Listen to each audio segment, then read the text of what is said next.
So start once it starts streaming.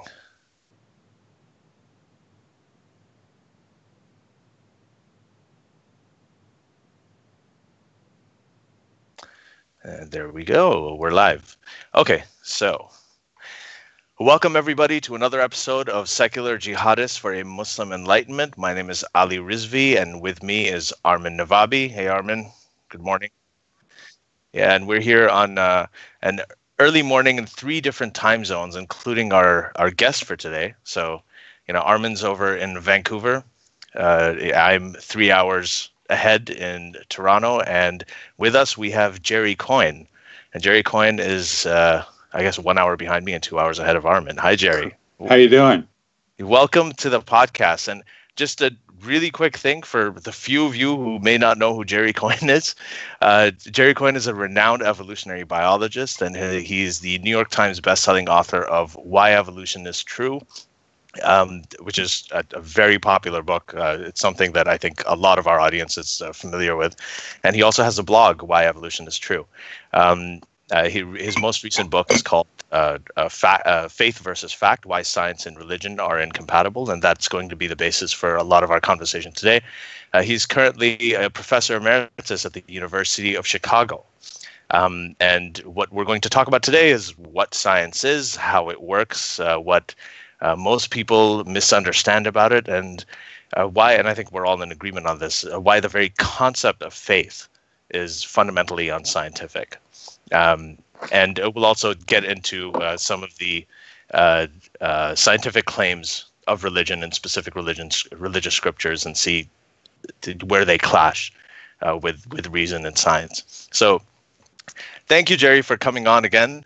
And my pleasure. Giving us your time. And I guess I wanted to just get right into it, is start with this whole idea of, your book, it's called Faith versus Fact.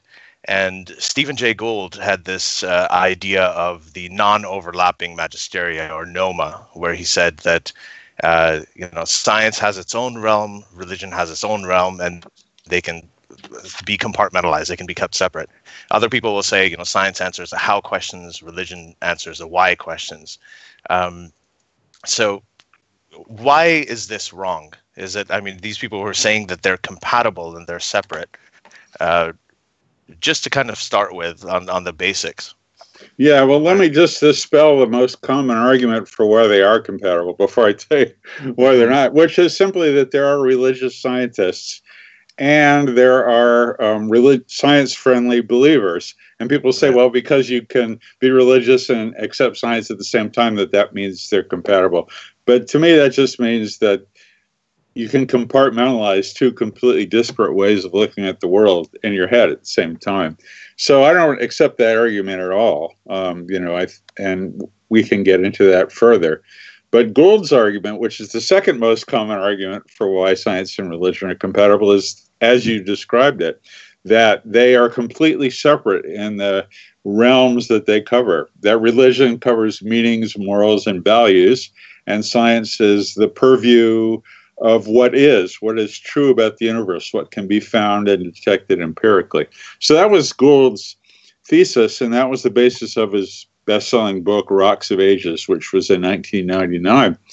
Why that's wrong? Well, I could go on forever, but I'll be very brief. First of all, religion... You can take your time, by the way. This is a podcast format, so yeah. Okay. Well, religion is not just an arena in which people decide what's right and what's true and how to live. It makes, meaning, morals, and values. It makes truth claims.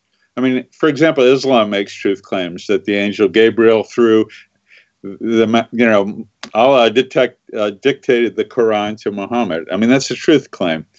And there's the truth claim about the night flight. And Christianity has the same kind of truth claims that, well, first of all, there is a God, is truth claim. But second of all, that his son Jesus, who was also part of God, came to earth, did X, Y, and Z, and then was killed and resurrected. Those are all truth claims.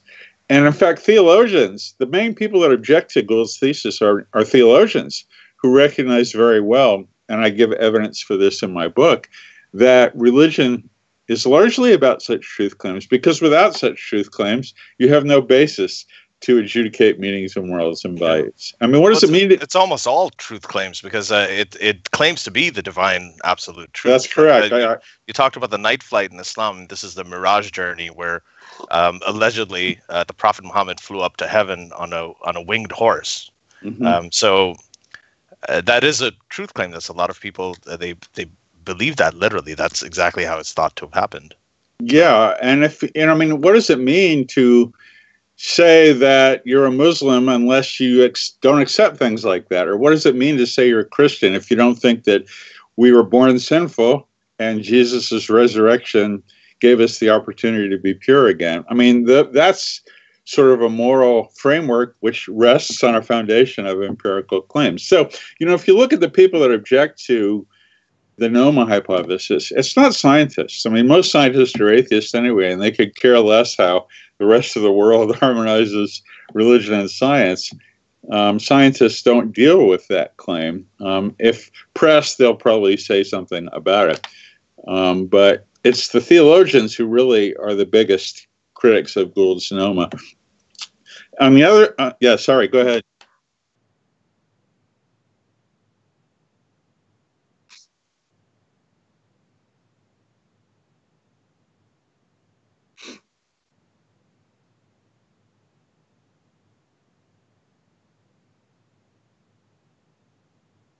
It's allegory and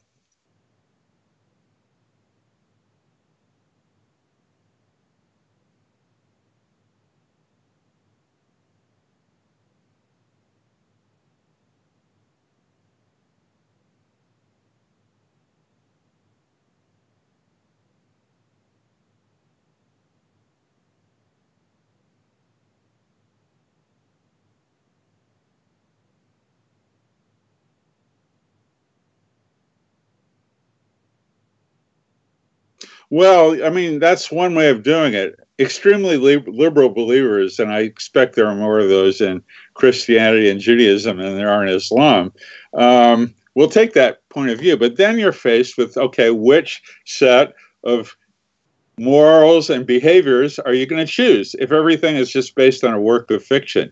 I mean, and second of all, most believers don't approach religion that way. Certainly not Muslims, as far as I know. The Pew survey says that the vast majority of Muslims in the world believe that the Quran has to be read literally, not as a metaphor.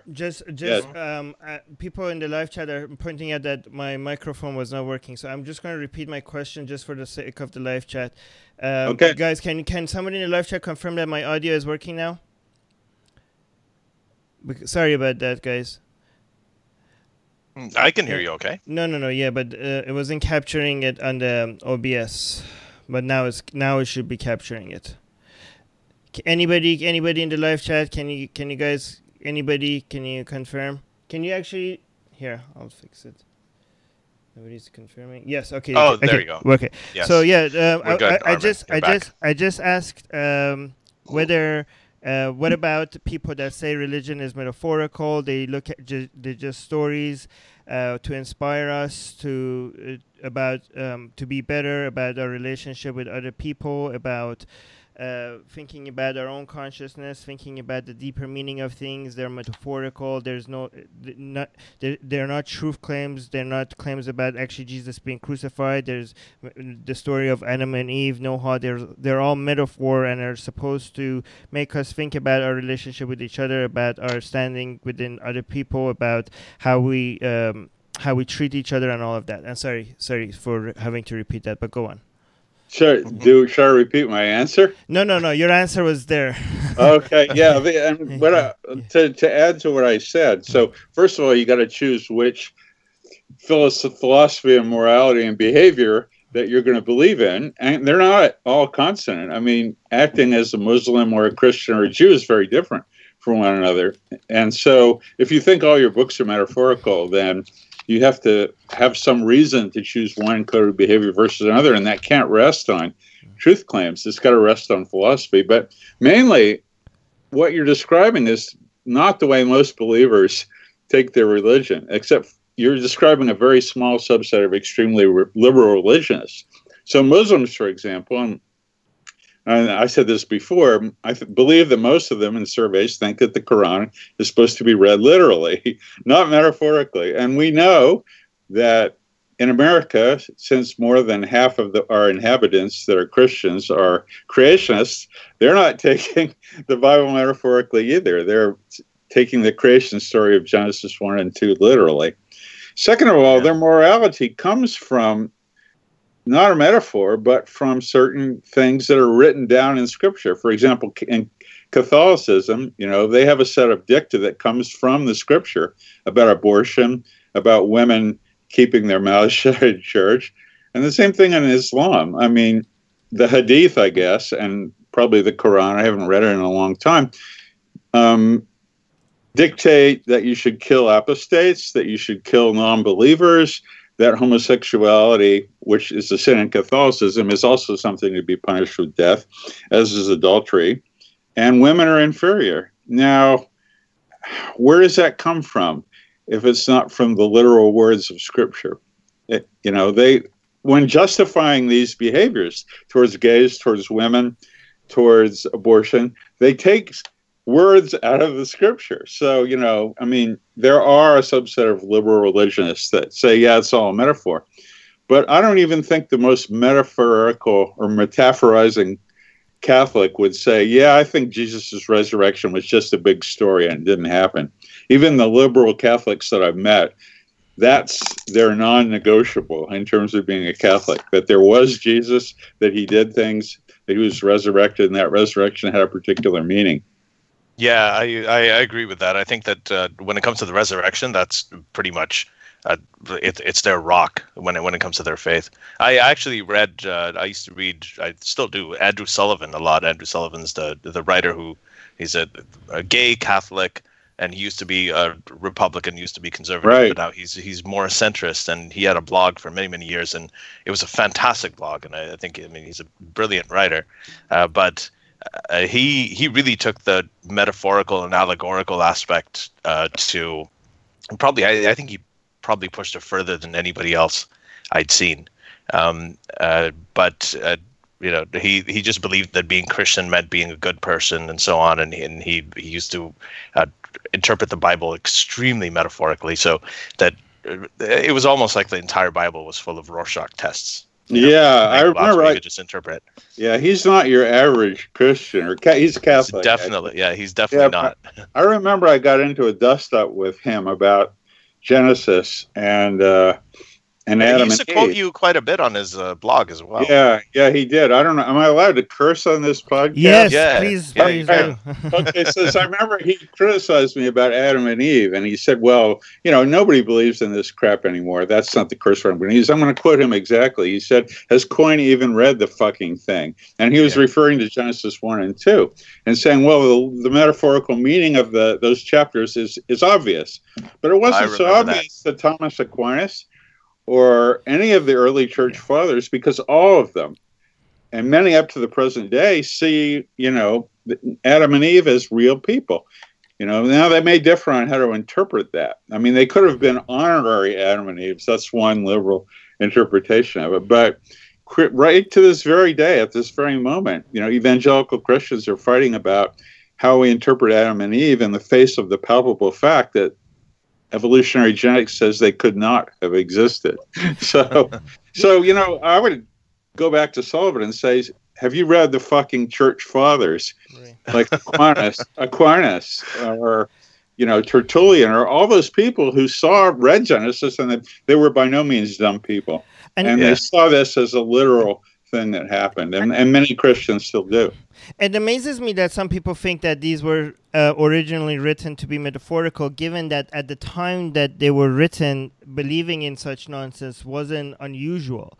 Like, they make it seem like whoever wrote the Quran or the Bible, they would have obviously thought that Adam and Eve could not be real. Obviously, they would have thought that Noah's flood. But given the time that were written, I don't think expecting them to be that ahead of their time for all of this to purposefully be metaphor and obviously not believing in these things, that's giving them way too much credit. I mean, many other books similarly that didn't survive or didn't become as popular made other nonsensical claims, and we don't claim that they were metaphor. We do think like when the source is not religious text, we're like, well, obviously this is stuff that they believed in and it's nonsense. But when it's religious books, all of a sudden we say, no, they didn't really mean that. This must be metaphorical. Yeah, well, yeah, go ahead, Ollie. Sorry. Oh no, I was just going to add to that. I always tell people whenever they ask me about my book and they challenge things, and they say you're misinterpreting the Quran, you're misinterpreting, it's meant metaphorically. So I'm like, they hold me to every word I wrote, right? I'm held accountable. I'm like, why are you holding me to a higher standard than you hold God? Right? Like when he writes a book, that's. Anyway, well, go ahead. I don't understand how things in the Quran, like statements like "smite the necks of the unbelievers," can be taken metaphorically. I mean, what is the metaphor for that? And well, what they say is they talk about historical context. That was a time when there was a certain battle happening, and Muhammad was fighting the Quraysh in Mecca, and that was a command specifically for that time. But the problem is that if you switch those words around, like there's a verse in the Quran, for instance, that says that the worst of all living creatures are the unbelievers, are the disbelievers, and they say, well, that's it was during a certain context. So I usually tell them, I say, well, let's put Muslims in there. Let's say the worst of all living creatures are Muslims. All right, now let's take a whole bunch of different contexts and repeat the same verse in each of those contexts. It doesn't change it. Yeah. Whatever the context is, it's still saying that the worst of all living creatures. I mean, that's a claim that's context independent. So this is this is something they run into, but again, they're not looking at it rationally, right? I think that. Yeah. Well, what's happened, I think, and in fact, I don't think this is absolutely true, is that secular morality has overcome the morality of these ancient scriptures. So we have all this really bad stuff in the Quran and the Bible, particularly in the Old Testament, that looks really bad if you believe it. Genocide, giving your daughters up to be, copulated with by a bunch of strangers, having slavery. Some of the things that Jesus said are pretty horrible, even in the New Testament. So you have to somehow rationalize this old stuff. And the way they do it is say, well, it's a metaphor, but it's transparently obvious what they're trying to do. And then you get up to the problem, well, how do you tell the metaphor from the non-metaphor? I mean, is the story of Jesus a metaphor for like redemption? If you're a bad person and then you get better, well, the whole story of Jesus was made up just to be a metaphor for self-improvement back in biblical times. And people have never come up with criteria that make any sense to me about how they're able to winnow the truth claims of the Bible from the metaphorical claims. Well, yeah, Neil deGrasse Tyson said that, God is an ever receding, just over time, just an ever receding pocket of ignorance, in the sense that, the more you go forward in time, the more time passes. Now we're in the 21st century. The more of the scriptures become metaphorical. So maybe there will be a one day. It's like, the whole Jesus thing is just a huge metaphor. Yeah. But we have we have no extra biblical evidence for Jesus. I'm basically a mythicist in that respect, and I get a lot of crap for that because people don't like to believe that Jesus, or even a person based on Jesus, did not exist. But scientifically, if you look at the evidence, empirical evidence for his existence, you don't find any that's outside the Bible. Right. So, even the Sorry, go ahead, Armin. No. Existence of Jesus, people say that there is no evidence for it. They apply Occam's razor, I think. No, we can't say that he existed, but they just say it's more likely that he existed because the stories are inconvenient. Like if somebody was just making it, obviously the stories about the details of what happened to him are made up, but they say it's more likely that it's based on somebody because the prophecy of the Old Testament would have him come from this city, but he was born in Nazareth, so it would have been more convenient if it was born in where he was supposed to be born in. The fact that he had to travel, there's all these other arguments. For example, if you look at it in the Quran, or in the hadith, like people ask Muhammad, why can't you just give us miracles? Muhammad says, like, well, if I give you miracles, then you guys, if you don't believe, then you would be really screwed. It would have been more convenient if you just gave them miracles when they wanted to. So these kind of inconvenient parts of the story make some people think that it must have some based a little bit on the truth, like not that it proves it, but makes it a little bit more likely. Do you know what I mean? Well, that's the refuge of the scoundrel and the desperate person, I think. Because let's use Hume's principle here. There's two explanations for these problems, these inconveniences, like Nazareth versus Bethlehem, and another one is, well, Jesus must have been real because his resurrection was found by women, and nobody believed women in those days. So why would they write that? I mean, I found. Well, there's two explanations. First of all, that the Bible was written by a bunch of different people and couldn't get their story straight, and there was redaction later on, versus this stuff really happened, and there's just these inconsistencies are evidence that it did happen. And, to choose amongst those two, I would say it's much more likely, and based on independent evidence, that the Bible is simply a pastiche of different stories from different people.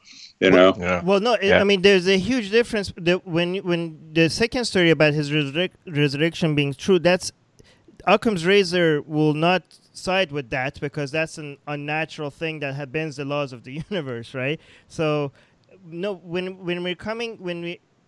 If we're talking about likelihood, we're talking about just some rebel guy existing and being crucified for starting an unsuccessful rebellion.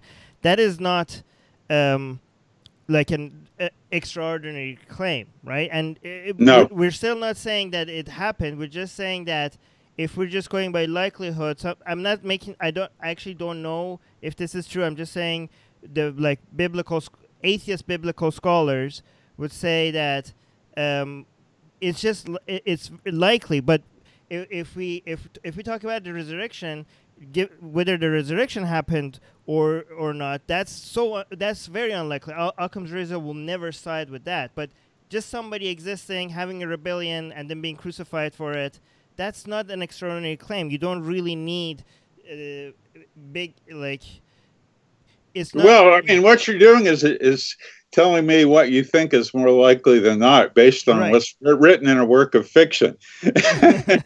And, this isn't the way you do empirical investigation. If a historian were to a historian would look at your claims and say, well, you can say it's more likely than not, but I don't agree with you. So let's look at the evidence. And that's ultimately what it comes down to, not just some sort of nebulous assessment of what's likely. Yeah, sure, the Middle East was full of wandering mystics and lunatics and preachers then. I'm sure there was one of them, but that doesn't mean no Christian is going to say, okay, that proves that Jesus existed, right?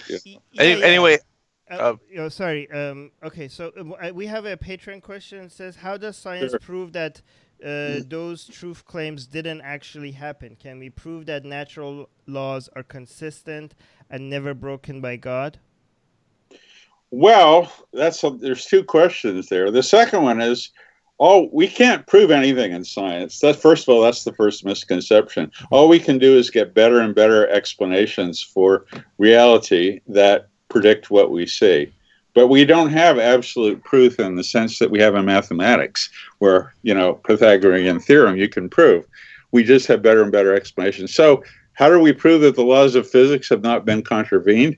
All we can do is investigate every possible instantiation that we can of the laws of physics. And what we find is that they're not broken. The speed of light is a certain speed in a vacuum, and we don't see that broken. The law of gravity predicts a certain gravitational constant, and it's not broken. And in fact, it predicts the orbits of the planets. It predicts a lot of things. And so the assumption, which is an assumption that the laws of physics are constant, absolutely accounts for all the data we have in physics. So all we can say is, to the best of our knowledge, the laws of physics are absolute and uncontradicted in our time. Now, that doesn't prove that back, 2,000 years ago, somebody that died couldn't have come back to life again. But it makes it less likely in my view. Well, it doesn't prove that Santa Claus didn't exist either. I mean, correct. I mean, that's the answer. Russell's teapot. Yeah. Yeah. Well, so I remember what was the first. That was the second question. What was the first one that was part of that? How does science? Well, I think you answered that as well. How does science prove that those truth claims didn't actually happen? Well, all we can do is use empirical evidence to do that. So I cannot prove to you that Jesus did not exist and wasn't resurrected. All I can do is investigate the evidence that people adduce for that, and it's pretty thin. But as Ali said, how do we prove that there's no Santa Claus? Yeah. Yeah, you can't do that. Yeah, I mean, by definition, miracles are are the most unlikely thing that are supposed to happen, right? So if they are supposed to be unlikely, then we should not consider them as one of the possible explanations. Like the example I give usually to people is like if you're a detective and you're looking at the murder scene and the footprints goes to the window and all of a sudden disappears, you could be like, oh, I think the most likely explanation is that he flew out. No, you're probably missing something, right? You don't know what the answer is. Where did he go after that? But the fact you can't, just because you can't think of why did it stop there, just because you can't think of an answer, just saying that he must have flown away from the window, that's a very unlikely scenario. Somebody might come like, well, can you prove that the laws of the gravity was not broken here? No, I cannot prove that, but that is, in this scenario, all of a sudden, something that has been so consistently explaining everything, in this very scenario, all of a sudden it being broken, that's a very, very unlikely explanation. We're just not going to go with the most unlikely explanation among all the possible scenarios, right? Yeah, that's David Hume's principle, which, is always, and I'll just reiterate that for the people that are watching. What is more likely, that the laws of physics were broken and there was a real miracle, or somebody got it wrong? Right. Either lied, misconceived, or has a wrong interpretation of the phenomenon. And Hume said, in order to accept miracle, you have to be able to rule out all of these other possibilities. And it's much more likely, for example, to me, that these resurrection stories, which, after all, are historically antecedent to the Jesus story, or just came back again, than that this really happened. Mm-hmm. So I wanted to move on. I guess this is a good point to go on to the next thing I was going to talk about. You mentioned the law of gravitation, and there is a law of gravitation that the attraction between two bodies is directly proportional to the product of their masses and inversely proportional to the square of the distance between them. But there's also the theory of gravity, which is the best theory of gravity we have now, is the general theory of relativity. So there's this idea of theory versus law, or theory versus fact. And this is a question, comes up a lot. People talk about evolution and they say evolution is just a theory. All right. So first of all, what can we do to combat the public perception of evolution and about what a scientific theory is versus what we refer to as theory in layman's terms? And I guess while you're addressing that, can you also maybe go into how the scientific method works, falsifiability, and how that's different? It's a tall order, I know. All right, I'm going to have to write this down. Yeah, that is a tall order. So let me go to your first thing about theory, which is, I used to say, well, let's explain to the kids in school or to adults who are creationists what a scientific theory really is. And a scientific theory is a explanatory schema that makes good sense of a number of disparate facts. And so the theory of evolution is like that. It explains that things evolve, that they do so largely by natural selection, that it happens gradually over time, that lineages divide over time. So we start with one species like 4 billion years ago, and we have 50 million now, and that when you trace it back, you have common ancestry. So you could say that's the theory of evolution. And so the way I would couch it to people until about a week ago, but I'll tell you how my mind has changed, is that think of the germ theory of disease, which is still something that's called a theory, or the atomic theory that the fundamental constituent of an element is something called an atom, which retains the chemical, properties of that element. And the atomic theory and the germ theory, nobody doubts those. They are explanatory schema for things, and they work.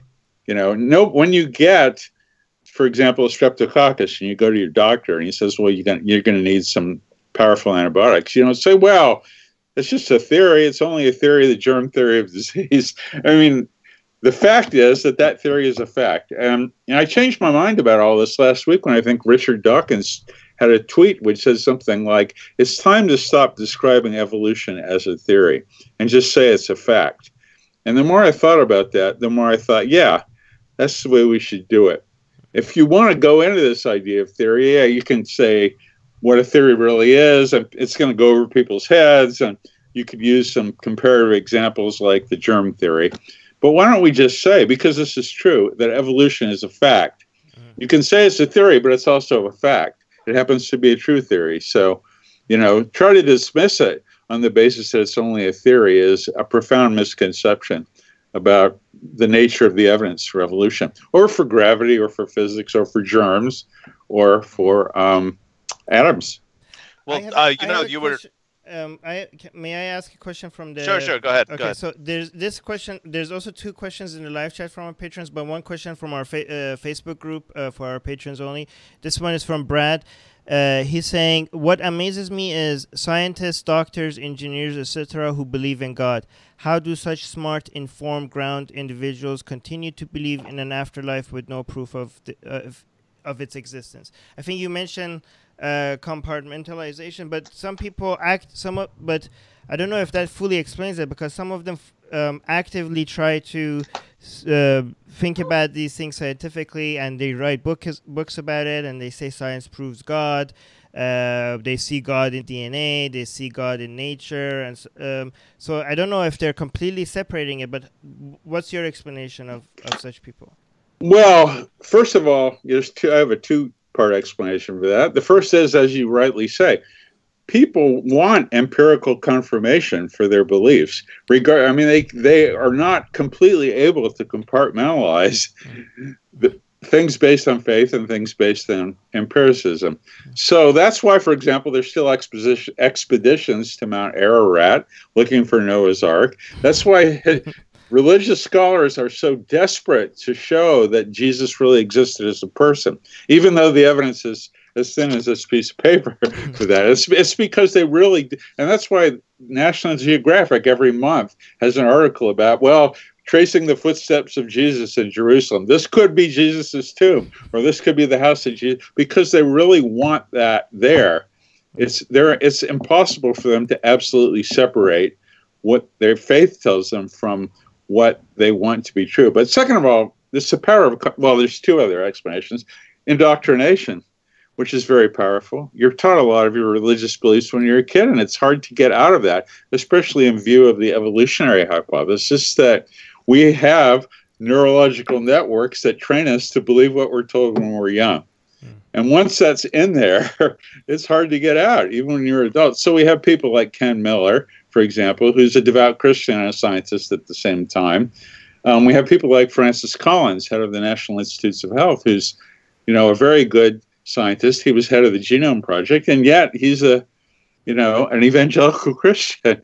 Why? Yeah. Well, indoctrination is one of them, although Collins became an atheist again. But that he was brought back by the other factor, which is confirmation bias. You just want certain things to be true. And for some people, they cannot help but force their beliefs in the direction of what they want to be true. And a lot of it, I think, is about death, because we're the only animals that know that we're going to die, Right. I think. And and that's a horrible thing to contemplate that. I mean, it bothers me all the time. Somebody was just telling me yesterday, you worry about being dead a lot. Well, I can say, just think of me as Woody Allen. It's just something that we secular Jews do. But the fact is, it's a horrible thing to know that the life that we enjoy so much is going to come to an end. And it's a lot easier to believe that maybe it won't come to an end. Yeah, and it's so, Yeah, I was thinking about Woody Allen when you said that, but one of the things that I talked about in my book is when I was young, when I was a kid, I used to sometimes run after ants, and I'd see them scurrying away because they knew they were going to die. And even the most basic life form, even single-celled organisms, have this just really potent instinct of self-preservation where they don't want to die. But they don't have the complex central nervous systems to comprehend that they will. With human beings, we have the same really, really potent, powerful instinct to survive.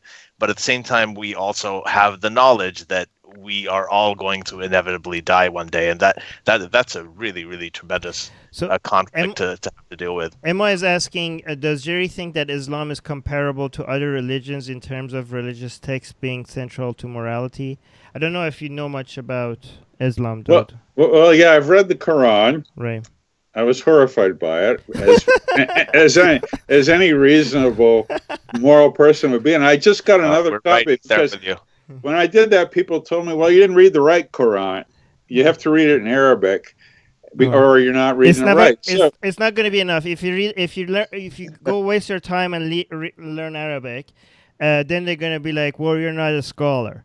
And then so to get around this, I looked up what is the best Quran to read if you can't read Arabic that is approved by by Muslims, and I found one, and so I took that out of the library a couple of weeks ago, and I have it at home, but I can't bear to open it because I know what I'm going to be in for. I wouldn't, in all honesty, I wouldn't bother too much because if you don't even read it and you come out and say, I read a few verses and I believe, they'll be very happy with you. They're like, right idea, but you could read 20 different translations accepted by different people, but if you don't, they won't. I've never heard a Muslim say, like, let's say if you read like only parts of the Quran and only in English and you're like, now I'm a Muslim. You never hear a Muslim come and say, no, you can't be a Muslim yet. You have to read it in Arabic. You have to read the whole thing to truly understand it. No, they welcome you right away. But what about the question though? What do you think is comparable to other religions in terms of religious texts being central to morality? Well, I'm not a Muslim. All I can do is base my conclusion on observations and surveys, and I think one of the most telling is the Pew survey. I think it was 2013, could have been 2015, but they asked Muslims throughout the world, with the exception of a few countries like Yemen and I believe Iran, where you would be killed for even asking those questions. But they asked them, should the Quran be read literally word for word? And in every country in which it was asked, a majority of the people said yes. Right. And in some countries, it was like 95%. So I don't think, and I don't know the comparable data for other religions. I know that for Jews, for example, except for the Orthodox Jews, Reform Jews and conservative Jews, that they would say no a lot more. I mean, there's the old joke: what do you call a Jew who doesn't believe in God? And the answer is a Jew. So the fact is that most of us, and I'm a secular Jew and an atheist, but even when I was mildly religious, and my relatives who are still religious do not read it word for word, do not take it literally as much as Muslims do. They would never act on Quranic dictates like killing infidels the way that Muslims do. So I think the actions of Muslims, the fact that what they do corresponds to what they read in the Quran a lot more than what, for example, Christians and most Jews do, is evidence that yes, the answer to that question is yes. I think in terms of for Christianity, I think in the United States, about 30% that believe that the Bible is the literal word of God, which is again a lot less than most Muslims think about the Quran. And no, let's go to there's so many Patreon questions, and I'm worried that we're not going to go through all of them. So can we? There's a couple of other questions that I had just relating to the whole faith versus fact that I wanted to, because there's some very common ideas about evolution, so I wanted to get that out there. I think it comes in the questions actually. Okay, go ahead. Theresa is asking, why the stark division between religion and science? Why not a continuum? Isn't religion to science as the mud hut is to a skyscraper? a primitive version of today's science? No, not at all. Religion, I mean, it's because religion is based on faith, which in turn is based on dogma, revelation, and authority. And it's science, even the most primitive science, like the kind of science, the kind of science that I don't even know if you call this primitive, but the kind of science that a plumber practices when they're trying to find a leak in your car, or the kind of science that a hunter-gatherer tribes practice, and it is science when they're trying to find out where an animal went. You know, you're looking for evidence. It's based on evidence, not faith. Like a member of the Kung people, the Kung San, who are tracking an animal would not say, well, I think the antelope went that way because I've had a revelation from God. They say, well, the blades of grass are bent in a certain way, or there's a water hole over there, or I can see some tracks going in this direction. That's evidence, and that's, you know, science. And when a plumber is tracing a leak through the wall, that's not a primitive form of science. That's just an embryonic form of science. The principles that a plumber or the Kung San use are empirical principles that I call science broadly construed. And people like Massimo Pigliucci argue with me that that's not science, it's something else. But what I can say is it sure isn't religion. Right. Well, it's you know, the whole, I think the basic difference between faith and science, and you got back to this in terms of why do the confirmation bias, is that with faith you start with a conclusion. You actually start with, you already have a conclusion, you have a belief that this is, you know, what the conclusion is, and then you go backwards and try to find pieces of evidence that fit with it, or you try to make other things fit with that conclusion, a foregone conclusion. And I think that's generally true, but not always true. When Francis Coyne became religious, he was an atheist, and he became religious not because he wanted to believe in God. Well, maybe that's the ultimate psychological motivation, but because he saw the idea of God bringing comfort to dying people. And then he saw this famous frozen waterfall in 3 parts, which made him realize that the Trinity was true, and he fell down on his knees. Well, one of the things with Francis Collins is that, and Francis Collins, I have a lot of admiration for him. I heard him speak when I was in grad school and so on. I mean, he's absolutely a brilliant scientist by any account. But you know, one of the things that he did was he tried to reconcile his belief in evolution, or his, you know, knowledge of evolution, with the idea that God may have started it, which I always found strange because evolution is such a cruel and merciless. You know, just all living things must destroy other living things to survive. I mean, they have to eat other living things. They have to fight them for territory, for mates, and you know, it's survival of the fittest, which is it's just not very Jesus-like, you know, in quotes. And so this is something that, I mean, he talked about reconciling. And what about those people who say that, okay, well, you know, evolution happened, or the Big Bang happened, but God set it in motion? Well, I give them the answer that you just did, that why would a God, and every major Abrahamic religion conceives of God as beneficent and omniscient and omnipotent, you know. So you've mentioned one of the big problems, which is that natural selection is a cruel, wasteful, and horrible process. And a God that was kindly could have done it better. In fact, a God that was kindly would have created everything de novo and made everything a vegetarian. But that's not the way it was. But the other thing is that, you know, 99.9% of all species on this planet have gone extinct. Now, how does that fit into God's plan? You know, now the liberal theologians will say God's mysterious. But, you know, if God is mysterious in that way, then to say that we know that God is kindly and omnipotent and omniscient we don't know that either. If God is so mysterious that we don't know his nature, or why he did something that's in a certain way, or why he made evolution like that, then how can we even begin to pretend that we know what the characteristics of God are in general? Right. Sorry. No. Let me get in. I'm not getting anything. But what I do think a lot of religions use actual science, real science, as ways to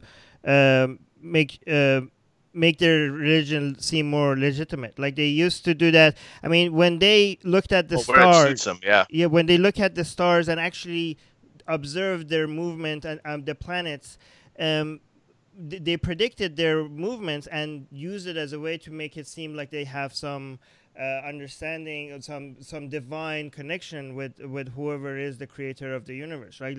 Based on predictions on when the sun is going to go dark, or even the Buddhists observing how the mind works and making claims about like stuff that is actually true about meditation and stuff.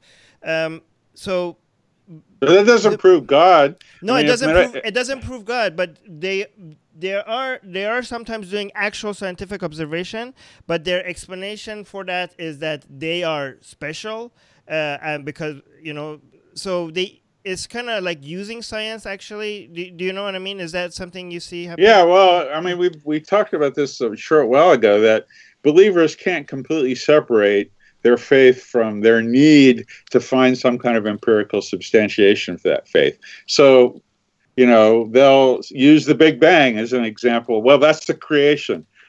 But, scientists are busy investigating how the Big Bang could occur without the need for a God. So, you can always, if you have the faith mindset, you can always rationalize everything. But Sean Carroll has a good comeback to that, which is the universe doesn't look like it was designed by a beneficent, all-knowing God. Most of the universe doesn't have life on it. Why is it there? What purpose does it serve? If God is there, as, the creator of humans in particular, being in most of the universe is going to kill you within like a half a second. Most of the planets don't have anything on them. Why are they there? And there's no explanation. So the universe does not look like it was it's hostile. It's a hostile place to live. We just happen to be on one of the planets that's not hostile. Right. The scientific rationale for things are just the desperation of people that want to find things that have a purely naturalistic explanation and hook their faith onto that, but it's not convincing. What about people that say a lot of our scientific understanding of the universe is because of religion? Like, even if religion doesn't have scientific claims in it, the church funded a lot of science, and also the golden age of Islam. There was a lot of religious teachings in the Quran and the Hadith that encourages you to go learn about science, about to seek knowledge, and also it was because of the Arabs translating a lot of the works of scientists and philosophers that a lot of these things survived, which is responsible for eventually became responsible for the Renaissance, and eventually the Age of Enlightenment, which is the scientific revolution. What would you say to that? Like, without religion, my answer is that's bullshit. And I mean, if I'm allowed to curse, but for several reasons. First of all, it is partly true that religion did encourage, or religious people did encourage, knowledge at certain times. So that is, the universities in medieval Europe were largely religiously based, but there are also many, many instances in which religion did not encourage knowledge, and in fact, deliberately opposed it. The Galileo story is the most famous of those. But of course, look at how religion is fighting evolution now. Most Americans are creationists of a sort, and that's because of religion. If we didn't have religion, we wouldn't have creationism. There would be no problem accepting evolution if you weren't religious, because what reason would you have to fight against the palpable facts of evolution unless you had some religious alternative? Second of all, everybody was religious back then. So saying that, for example, Newton was, that his researches and findings came out of religious people, or that the Big Bang Theory was proposed by Father Lemaitre, which it was, a Catholic priest, that doesn't, given that, religious people can do science, it's going to be true that sometimes science will come out of a religious person, but that does not necessarily mean that the religion itself promoted the science. And it doesn't say at all that there's any evidence for God. Right. All it says is that there's a belief system that on rare occasions might inspire somebody to find the truth, but on most occasions fights that, because, look at who had the library of prohibited books? It was the Catholic Church. And what was on that library?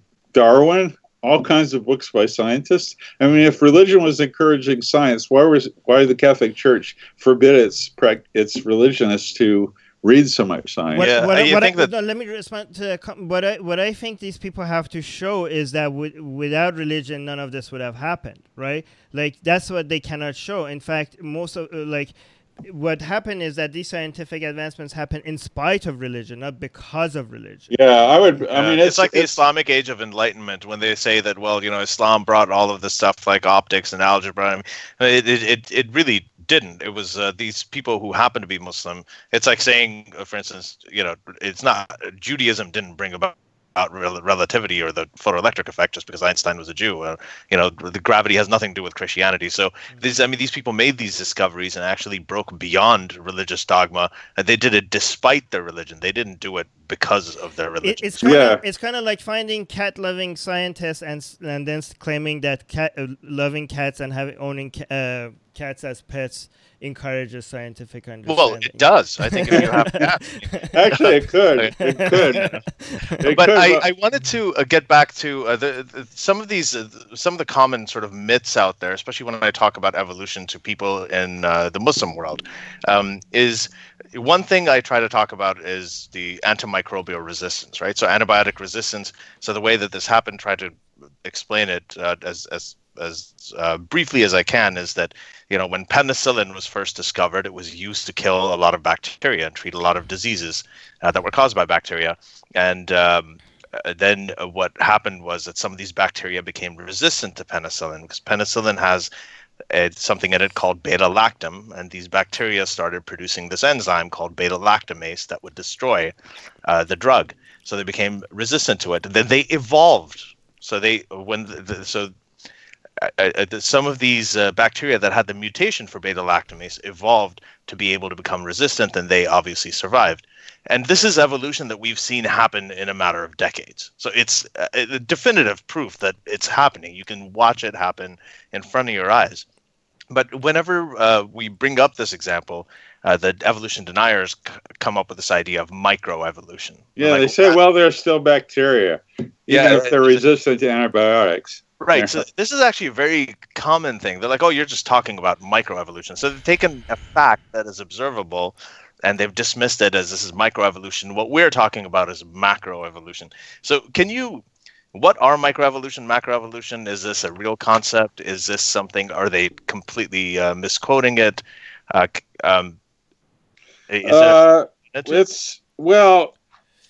only do this because we cannot, there's no firm and fast definition of what micro versus macroevolution is. Usually people conceive of microevolution as changes within a kind. So you can, for example, breed a wolf into a Chihuahua or a Great Dane, but they're still wolves. So they'd say macroevolution. Actually, if you found those things in the fossil record, you would consider them different kinds, probably different genera of dogs, but let's leave that aside. If you're still a dog, then that's microevolution. What we don't see is a dog turning into a cat. So if you can't see that, then evolution is bunk. That's macroevolution is conceived of as the change of transition between kinds without them knowing what the kinds are. Actually, there's a whole branch of creationism called baraminology, where a bunch of people get paid good money to try to figure out what kinds are. Yeah. And what went on the ark? Well, it couldn't have been all species because there's too many species to fit on the ark. It must have been the kinds. Well, what were the kinds? And is the kangaroo and a bilby different kinds of marsupial, or is it the same kind? They don't know. But to refute the idea that there is no macroevolution, even in the most obvious construal of kinds, like reptiles versus mammals. All Christians are going to agree that reptiles, amphibians, mammals, and fish are different kinds. Right. So you get them to agree to that. Then you say, okay, look at the fossil record. Because we have a fossil record showing fish turning into amphibians. That's Tiktaalik that my colleague Neil Shubin works on. And it occurs exactly at the time after fish already existed, but before we see well-formed amphibians. So it's not just that we see these intermediates of one thing turning into another, but it's at the exact time when that should have been happening. Moreover, we see amphibians transitional forms, amphibians turning into reptiles. We see reptiles turning into mammals.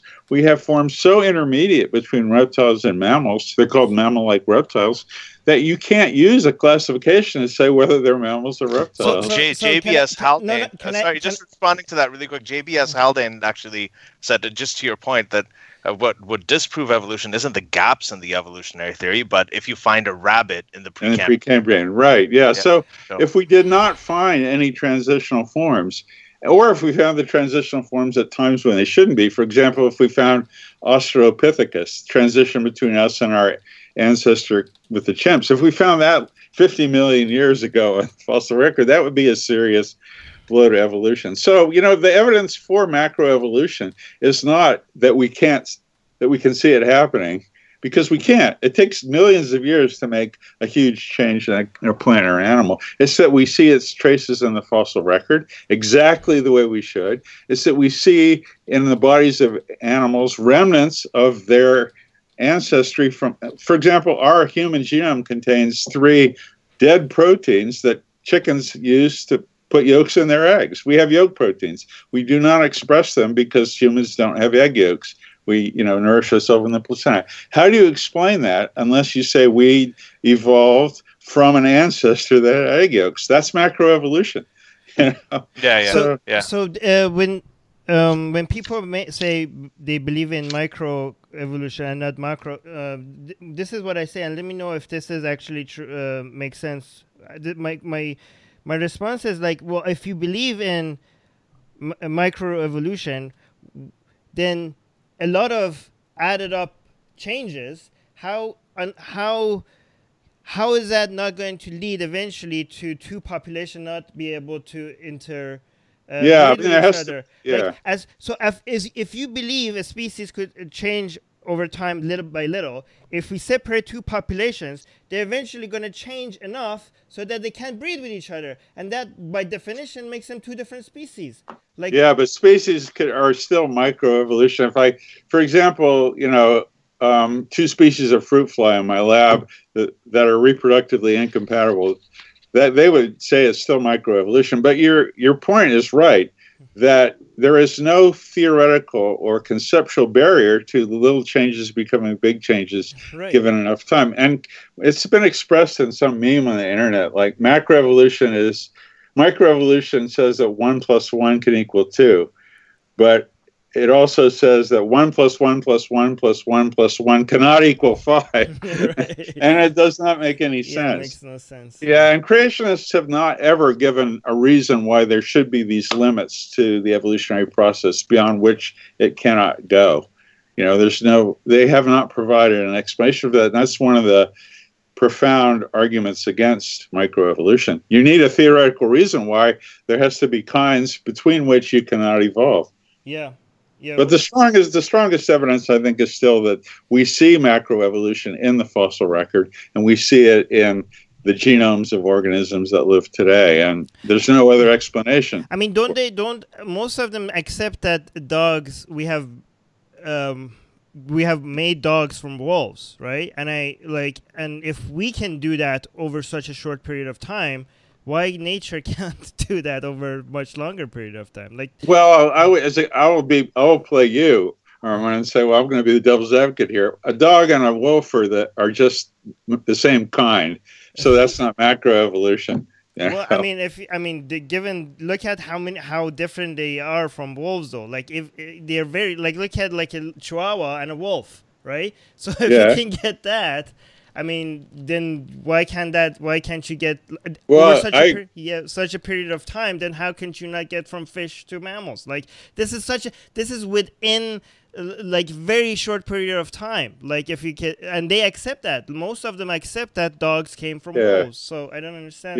Yeah. Well, you're making a theoretical argument, right? Which to a scientist or somebody that's rational makes sense. Right. If you have this process, what is it about the nature of organisms that would stop this process from going beyond a certain limit? And there isn't anything.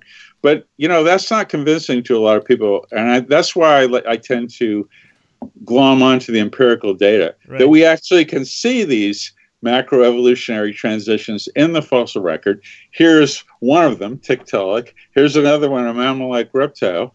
They happen, and they absolutely disprove the idea that macroevolution doesn't occur. And period. And it's three different branches of science that seem to match. Like what I say is, like, when you look at the embryonic science, and then you look at fossil records, and you look at molecular, like if you look at DNA, these are three separate branches of science, and when the tree of life that they come up with, it matches. Like, this has to be, like, you can't get anything, like, it would be astronomically impossible for you to get such perfect matching data from separate sources, not right? Is that? I have a creationist response to that, which is, but then I'm going to overturn it. When people say, well, the DNA phylogeny matches the organismal phylogeny, that's evidence for evolution. Well, I'll say, well, no. DNA is just God's way of making the organism, because that's the coded way for the phenotype. So it's not a surprise that the similarity of DNA matches the similarity of phenotype. The real evidence from the genome is that the DNA that doesn't do anything, the non-coding DNA, the interons, the third positions, the pseudogenes that don't do anything, also give you the same phylogeny as organisms. And if genes that don't build bodies, and just whose change reflects merely the passage of time. Satan put them there. Well, okay. I mean, that's the ultimate refuge of the. Well, that is literally the devil's advocate, isn't it? Yeah. So, yeah, but Jerry, I had one more question, and then I think we can move on to patrons and the other stuff that Armin wanted to talk about, and that really is about, right now, the spread of pseudoscience. So, this is, people call it a post-fact society or whatever it is. I actually think that fake news has been around for thousands of years in the form of religion. But just in terms of a lot of the pseudoscience, the way that it's packaged, I mean, it is bullshit, but it is done via storytelling. It's done via appeal to emotion, appeal to people's insecurities, as, we talked about death and the inevitability of death. But you had people like Richard Dawkins, people like Carl Sagan, Neil deGrasse Tyson. They're bringing some of these elements of storytelling and awe and wonder and appealing to emotion to their public science narratives. Obviously, they're doing it with truth, and they're doing it with responsibility and honesty. Now, is there a place for science and science educators to employ some of these more, emotionally appealing rhetorical elements to increase public interest in science and as a way to combat pseudoscience? How should we do that? Yeah, that's a question. When you told me that you might ask me that, I sort of, got a little bit nervous, because I'm not a science educator, and in truth, I do not know how to attack these issues. The first thing I think you have to realize is that no matter what you do, there's just a certain number of people that aren't interested in science. And you're never going to make them interested in science. They'd rather play video games or watch sports or anything like that. And, no matter how excited we are about science, we can't get everybody to feel the same way we do. That said, there are ways and ways of doing it. There was an article in Quillette, you might know that online site, that Claire Lehman runs, which is very good. There was an article in there the other day, which I found quite interesting, that said, well, the reason that people aren't buying science is because most people are religious, and we have to, and this is partly true, that the reason people don't object to evolution is not because they don't understand it, by and large. It's because it goes against their religion. The National Science Foundation had a questionnaire on science literacy, which included a question about evolution. And they had to take that question out because it didn't add any extra information. What they showed was they were asking not about people's knowledge of evolution, but about people's religious beliefs. So, it turns out that people accept or reject evolution not on the basis of the facts, but on the basis of tribalism. And the tribalism is usually religious, but can also be political, like Republicans, which, of course, is tribalism that's connected with religious tribalism. Just are bound to reject it just because it's a signal that you're a member of a given group, and humans are tribalistic by nature. So this article in Quillette said, well, we have to use members of the tribe to convince people that science is true. And the example that he used, I can't remember his name, was we got to get religious people to go into the schools and tell people that science and religion are compatible. They're religion and evolution are compatible. Well, you know, I can't do that. No. Because first of all, I don't feel that science and religion are compatible. And also I don't feel, and I think you're implying this, Ali, that we should enable any kind of belief in fiction or faith in order to convince people that science are true.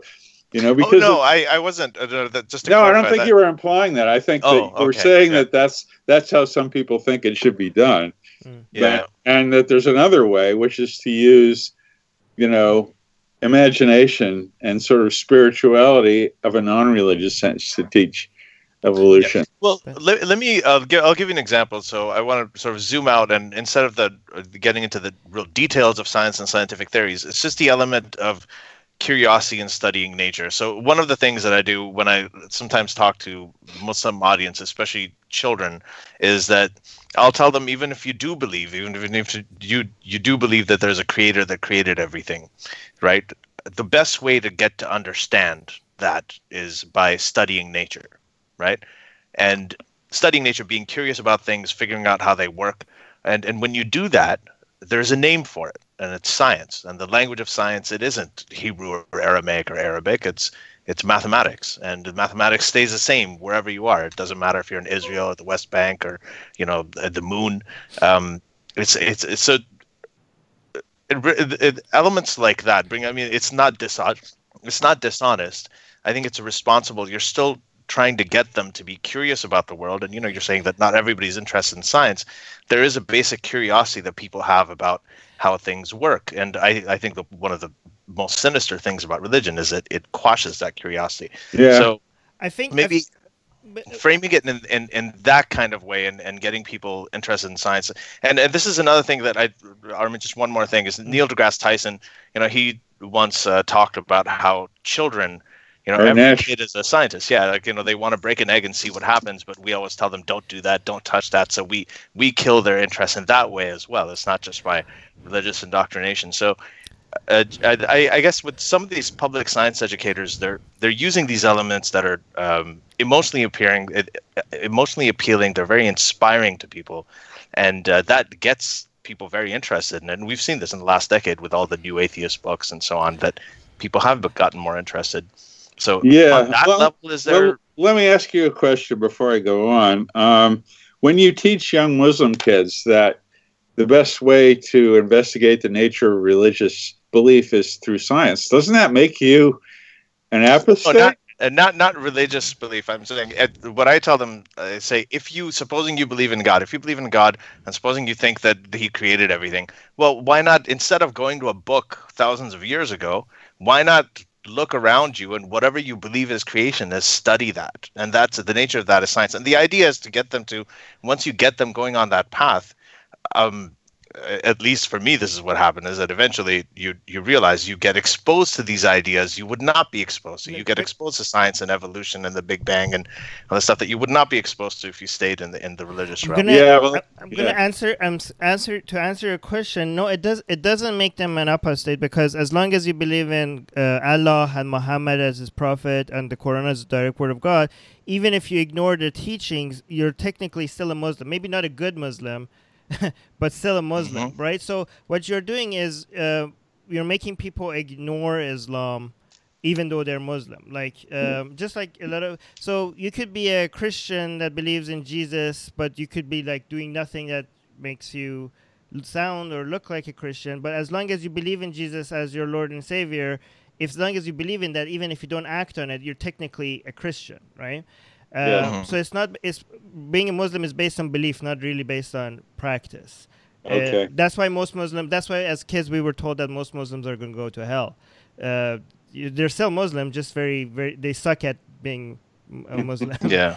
Well, let me get back to what Elisa, because I mean, I watched that. Maybe you sent me that video of Neil deGrasse Tyson saying about the egg breaking and stuff like that. Yeah. He says that we beat the natural curiosity out of children. But, you know, in that speech, which sounds good, you know, how do we do that? is it because our science classes are so insufferably boring that the kids lose interest? Their natural curiosity is eroded away? I'm not sure that that's the case. I mean, what really beats the interest of kids out of science is religion, I think, by and large, certainly in Muslim countries. And so, but Neil deGrasse Tyson is soft on religion. I mean, if you know, I really admire him as a science, but one thing that he stays away from in general is criticizing religion, because I think he's a man who likes to be popular, and I'll say that. And one way to not be popular is to criticize religion. That's why he won't say he's an atheist out and out. He'll say, "Well, I'm a non-believer, or I'm an agnostic." And in his the only ist he is a scientist. Yeah, I think he should just come up and admit he's an atheist, because look, you have two ways to improve science education in this world. One is to teach courses in critical thinking, and I think we should do that. The other one is to teach people the facts about science, and I think we should do that too, and teach them better. I think we should do it too. The other way is to get rid of religion, because it's directly antithetical to science, because it promotes a way of knowing which is completely the opposite of the scientific way of knowing, which is faith. And if I had my choice of what those two lines of evidence would improve scientific understanding the most in this world, it would be get rid of every religion that there is. You know. I want to comment on something Ali said and see what you think about it. I think actually using religious authority to promote science is not only it's not helpful, it's actually counterproductive and dangerous, because I think if you believe that in Big Bang Theory on evolution, because of Armin, just to interrupt. That's not what I was saying. I'm not saying you're saying that. I know you're bringing up other people's argument. Let me finish this. So I think that. Thanks, Ellie. I lost my train of thought. All right. So I think I think it's dangerous because. If you believe in evolution or the Big Bang Theory or any of this stuff because of a religious authority telling you, that's not really science. That's also religious, kind of religious, following a religion. That's also religious thinking, right? That's not believing in things because they're true, but believing in things because of your faith. That's having faith in the Big Bang Theory. That's having faith in evolution. You are completely missing the point behind science. And actually, it's dangerous because now a way of religious thinking sounds and looks like science, and it actually isn't. Is faith, and is promoting faith more by sounding and looking like science. Yeah, that's why I think critical thinking classes in schools are a good idea. I mean, it's a good idea conceptually. I just don't know how one would teach critical thinking. But believe me, the first thing that's going to happen... You'd have to have the teachers on board, but I don't think most of the teachers would... Yeah, I know. Believe me, the first thing that would go when you start teaching critical thinking is the kids are going to start questioning religion. And that's the reason that this one is not going to happen. Yeah.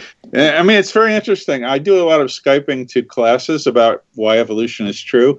If a class uses my textbook, and I'll just put that out there for your audience, if a class uses my textbook, uses my book in class, I will always be willing to Skype to that class and answer their questions about evolution. Oh, wow. And when I do that, and I'll do this once a month maybe, 10 or 12 times a year to different classes throughout the country, from high school all the way up to college.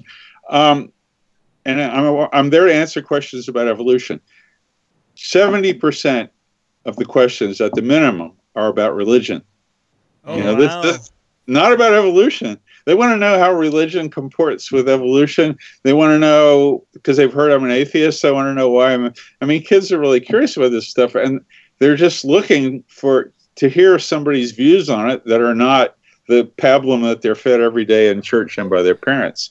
And I'll make no bones about what I believe to these kids. I'll be polite and stuff, but I'll tell them what I believe in. It's going to just be natural that if you start telling kids to question everything, which is a good way to teach science, then one of the things they're going to question is religion. And when they start questioning religion, they're going to become atheists. Yeah. What do you think about that's the idea, I think. What do you think about just teaching kids, like, this is a sneaky way in getting in without making your religious parents scared? It's just teaching them the most common logical fallacies and get them to apply it to different, give them exercises to look for logical fallacies in different arguments, and none of them are religious arguments. Oh yeah, that's the way it's done when it is done. That's the problem thinking. is that but you can't keep the kids away from religion then, because they're going to go home and say, "Well, mommy, look, I learned that there's no evidence for Bigfoot. Well, what about Jesus? And the parents are going to say, "Oh my God, what is that school's doing to my kid?" Because it's critical thinking is critical thinking. If you're trying to instill a critical viewpoint in the minds of children, you cannot keep them away from it. Right. So that's part of why they want them to teach the controversy and teach the other side and bring creationism into schools and intelligent design. They've been trying to do that is because these kids do come home, they ask their parents questions, and people do get upset that why is the science class doing this? So maybe we should add something else to the science class to teach the controversy. I mean, this is, as you said, the main reason that people reject evolution is because of religion. I mean, they don't do the same thing with gravity. They don't do the same thing with relativity. But evolution, maybe the Bang, these are the, they conflict, even though there's so much. I mean, it's a fact. It's a fact. It's real. But it's as real as gravity. But yeah, the problem is that the controversy that these people want to teach is not real controversy.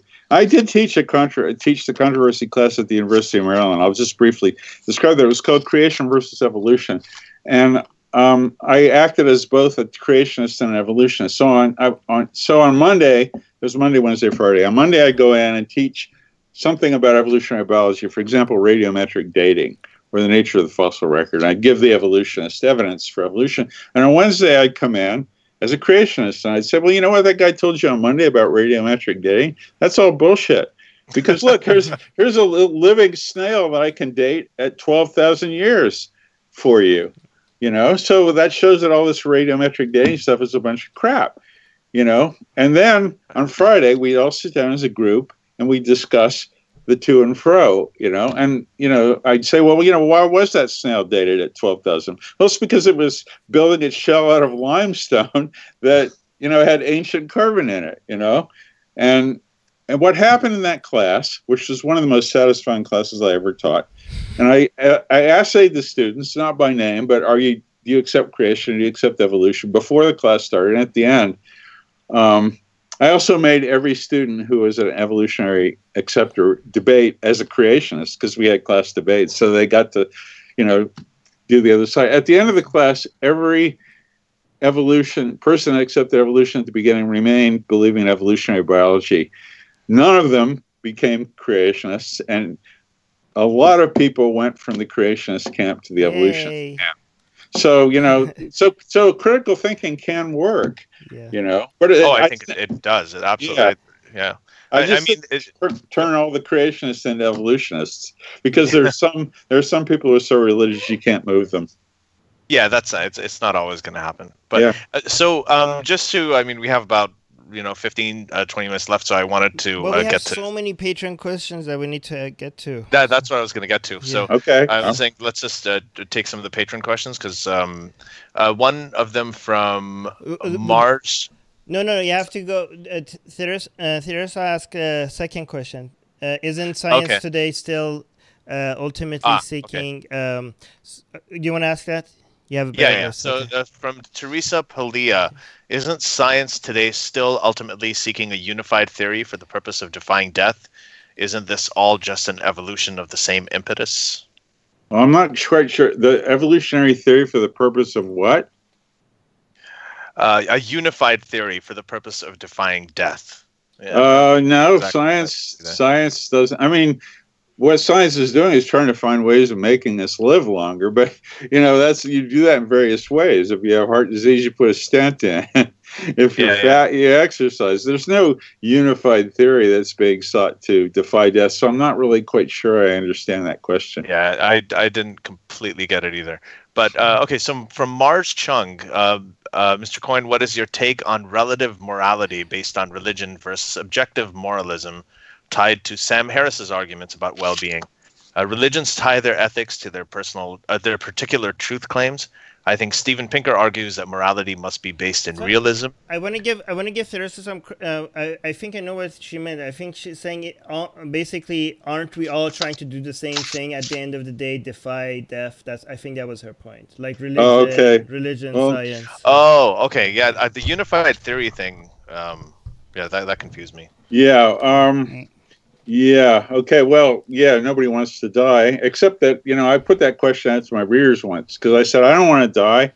I'd like to live forever. And a lot of people said, no, I don't want to live forever. I've seen enough already. I'm 70. It's time to go. But I don't share that. I don't, most people want to fight to live. In terms of Ali's question about morality, so let's go back to it again. Let me make one point before I answer, because I never got to it when we talked about the Noma, which is that religion is the purview of meaning, morals, and values, and science is the purview of reality.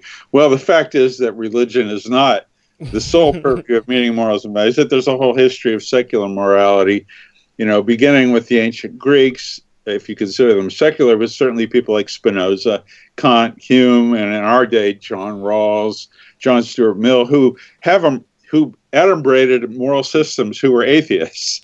So, and I think, and I'm sure that both of you guys would agree with me, that secular-based morality, because of what you said, Armand, is always going to be superior to religious-based morality, because it's based on reason rather than divine dictates. So the question is, do I agree that there's an objective morality, like Sam Harris, and I think Pinker thinks that now too, because I asked him, and he said yes, and Derek Parfit thinks that that's true. My answer is no.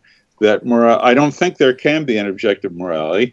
I think that in general people have similar moral values, like don't hurt other people, and they're generally utilitarian. That what is conceived to be moral is what creates the greatest well-being. So in the end, people will come up with pretty similar things. But part of the reason that is because we're evolved to have certain feelings about the right and wrong way to act. I think that when we say objective morality, there's two different meanings, and one of them is real and one of them is completely fake. When we say objective morality, the one that makes it seem like the universe has a morality coded within it somewhere, that's absolute horseshit.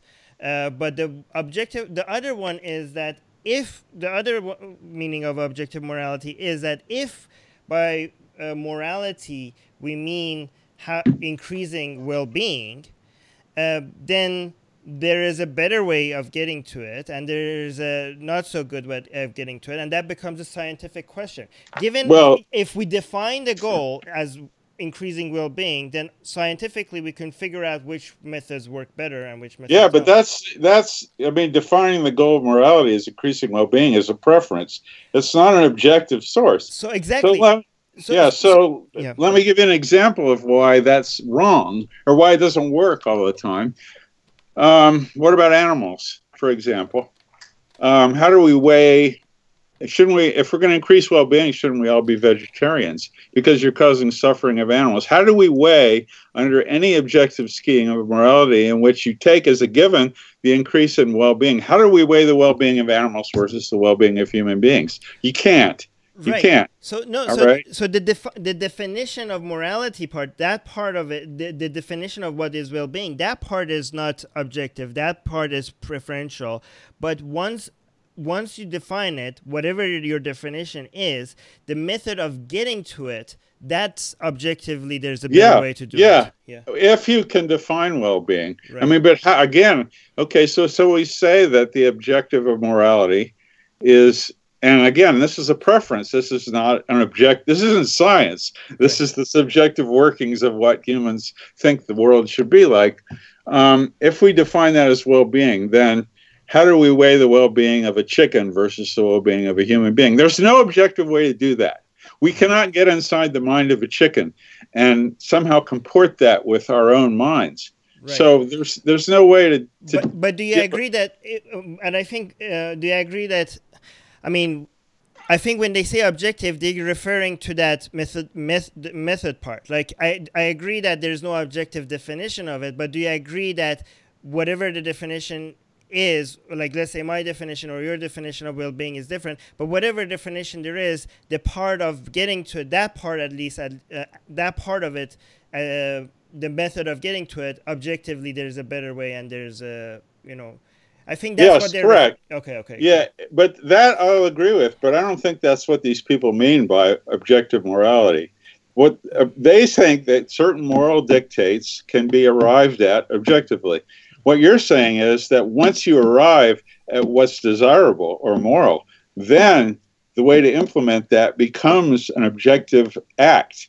If you, for example, say that it's better to make people healthy than to make them sick, then yes, we can find ways to make them healthier as opposed to sicker. But that's not what people like Sam Harris or Steve Pinker or Derek Parfit mean by objective morality. That's just a way to carry out, in a scientifically based way, dictum that you have decided based on your personal preference.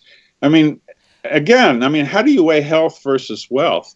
That's, again, a subjective phenomenon. So if we can say, well, well-being is our goal, but then everybody has a different construal of what well-being is. And that means that you're going to have a different construal of what acts are moral versus immoral. Is abortion moral or immoral? Try telling a Catholic that abortion is moral. Well, they're wrong. If we're talking, that's very objective. Okay. Yeah.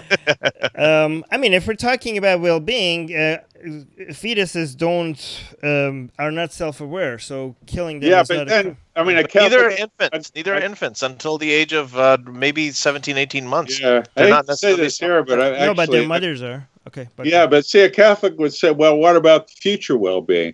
You're talking about his present well-being, but those fetuses are going to grow up, and they're going to have well-being. And by snuffing out their life, look, I'm in favor of unrestricted abortion. I'm even in favor, and I hate to say this in public, but I've written it on my website, I'm in favor of euthanizing children who are going to die of fatal diseases when they're very young, because they're I am too. Yeah. So, but we could get into. I read Sam's book. I do think that he's saying that when it comes to defining morality, he is making a subject. He's saying, I think this is the best definition, but whatever the definition is, there are some better ways to get to it. I don't think he's making this claim that there's an objective morality in a way that other people mean that there's a moral code in the fabric of the universe. So I don't think he's making that claim, but maybe... I think he comes close to that claim. I don't think he thinks it's coded in the fabric of the universe. I think that it's coded in the neural networks of humanity, and that by reasoning together we can come up with objective principles of how to act. And I just don't agree with him. Okay, let's move on to the next patron question, because this is obviously a topic for an entire podcast on its own. So, right. So from Robert Wheeler, speaking of the stars, do you find any other examples of cognitive dissonance apart from religion, separate from religion, among your peers in the scientific community, such as people who believe in astrology, for example? Homeopathy, things like that. Yeah, that's a good question. A very good question. And the answer, I suppose, is yes.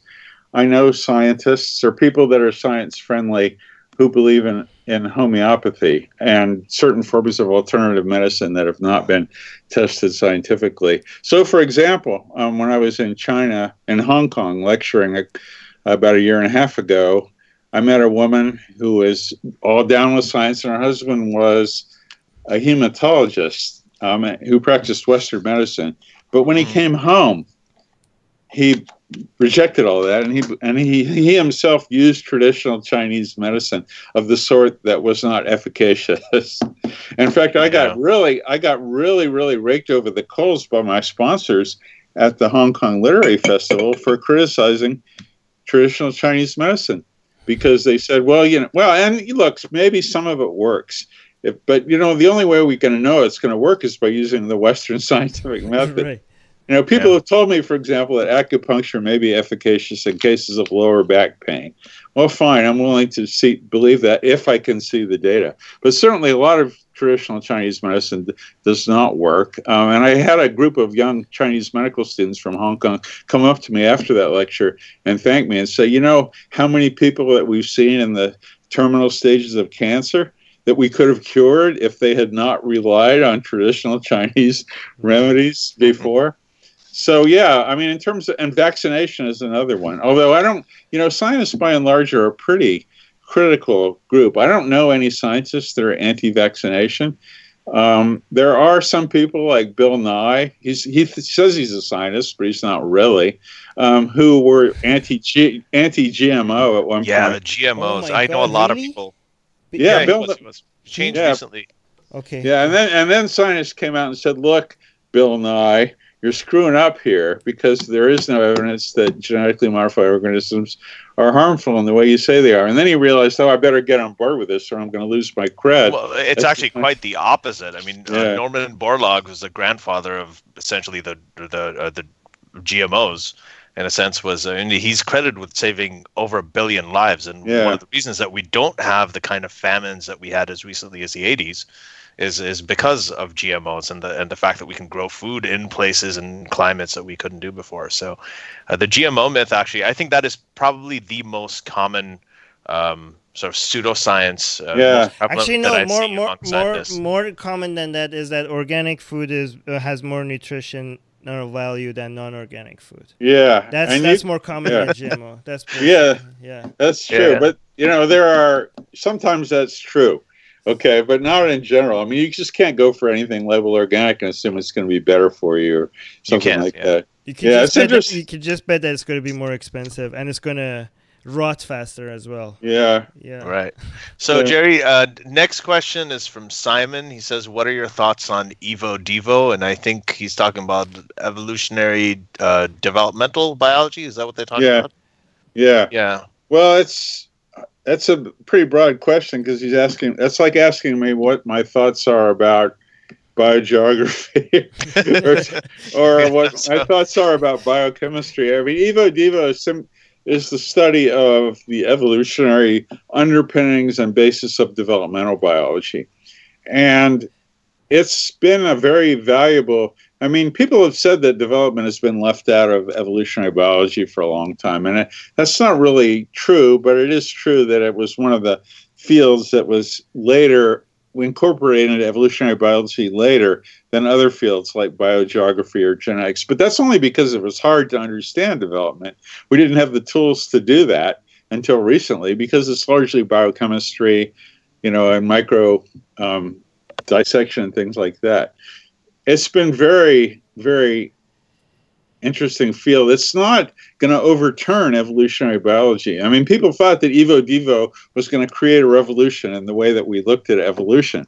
But it turns out that no, Evo-Devo is just the application of the same old neo-Darwinian principles, natural selection, evolution, gradualism, and splitting, but on a different level. It's, saying that Evo-Devo is going to revolutionize Darwinism is like saying that biochemistry is going to revolutionize. In fact, developmental biology and every aspect of organisms are products of evolution. Nevertheless, Evo-Devo has the study of development in an evolutionary framework has come up with some remarkable phenomena that we could not have predicted. And I'll just give you one, which is that the genes that control the development, eyes have evolved independently, visual organs several times, estimates up to 60. I don't think it's that many times, but they've certainly evolved independently in, say, fruit flies and humans. And yet, the very same gene in all of these organisms that have independently evolved eyes, and it's called PAX6, is the instigator of eye development. So we have this new finding that even when something evolves completely de novo, it often uses the very same genes that another group of organisms will use. So, for example, you can take a PAX6 gene from a mouse, the gene that creates the eye of a mouse, and you put it on a fly, and you activate it in the wing, and the fly will develop eyes on its wings. But they'll be fly eyes. So what's happening is that the mouse regulator is activating the fly genes that build eyes. And this is something, I mean, it may not sound bizarre, but it's something that was completely unexpected until we began to have the tools to move genes around, turn them on and off, and things like that. So we have a brand new finding that, Evo-Devo is going to turn up some really remarkable things. I think it's a really good field. The reason people haven't paid much attention to it in the past is simply because we didn't have the tools to study developmental biology. Amazing. Ali, you're muted. Oh, yeah. Okay, go ahead. Oh, yeah. Sorry about that. I just mute when I'm not speaking. We're coming up to closing. Are you okay with taking one more question? Oh, yeah, sure. So I know. So to the patrons that we didn't get to, we will get to you in the next podcast for sure. So we should have. Sorry, guys. Anyway, this one is from Mark Angelotti, and I think this is kind of where we started in a way. He says, I imagine that Jerry Coyne would disagree with the following. Science can tell you what is, religion is needed to tell you what should be. Yeah, he's right in imagining I would disagree with it. Because secular, I can answer this very briefly. That's the Noma hypothesis that he just adumbrated. There's two separate spheres, and that's the way Gould conceived of it. Science tells us what it is. Religion is the purview of meaning, morals, and values, which is how things should be. I don't agree with that for the reasons I said before. Because religion tells us what is, or pretends to tell us what is. It pretends to, yeah. And it doesn't. There's no way, because religion does not have a method for telling us what is true. The only way of finding out what is true is some permutation of science. And second of all, as I said before, secular methods, adumbrated by secular philosophers, lived by secular philosophers, can tell us what we think should be. I don't think there's any objective answer to the question of the way things should be. Different people have different solutions. But I don't think religion is any better way than secular philosophy. It's a worse way, in my view, of finding out the way we should behave and the way to organize our world. And what do you think of that? The philosophy, when people talk about philosophy and science, and how a lot of scientists I know, Lawrence Krauss and again Neil deGrasse Tyson, have said that, philosophy, there really isn't much place for that, or the really good things, that stuff that was useful from philosophy in terms of arriving at objective truths, like hypothesis generation, for instance, or how to ask questions. Science has already incorporated that. So now philosophy just talks about the meaning of meaning, and Well, they don't all do that. I disagree with Lawrence and other people, and I agree with people like Sean Carroll on this, that philosophers do have a contribution to make to scientists, because they're trained in how to think logically and carefully, and they can see holes in our arguments. Like Phil Kitcher at Columbia, who wrote a book on sociobiology, for example. He's an example of a really good philosopher who has helped science, because he wrote a book on sociobiology where he used his training in philosophy to pick out the holes in a lot of adaptationist arguments. So that's a contribution. To me, the greatest contribution that philosophy has ever made, well, not necessarily to science, but to show that they have a real contribution to a human life, is the Euthyphro argument.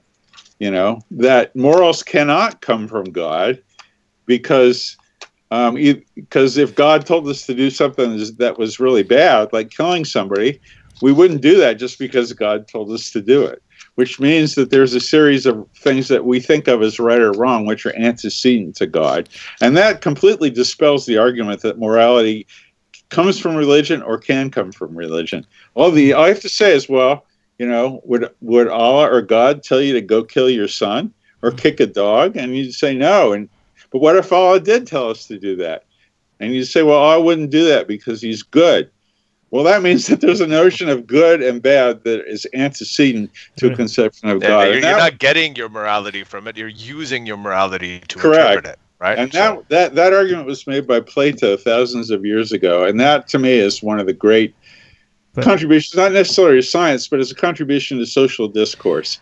Well, isn't every question a scientific question at the end of it? No, the question of what should I do in a situation like this? Ethics, questions of ethics, questions about whether we have abortions or not. That's not. I don't think the question of abortion is a scientific question, because you're going to have all these people that say, well, even if well-being is increased by letting women have abortion, future well-being might not be, because those kids are going to grow up. Well, they're going to have. I want to get into that, but that's going to be another hour. I think future well-being is going to be because lots of people. Higher population. Anyways, I'm not going to get into it. But with regards to philosophers, what do you think about the argument that philosophy is good for coming up with questions and things to wonder about, but we shouldn't use philosophy as a way to answer things? Science is the way to answer things. Philosophy. Well, philosophy can't answer empirical questions about the world, but can answer logical questions.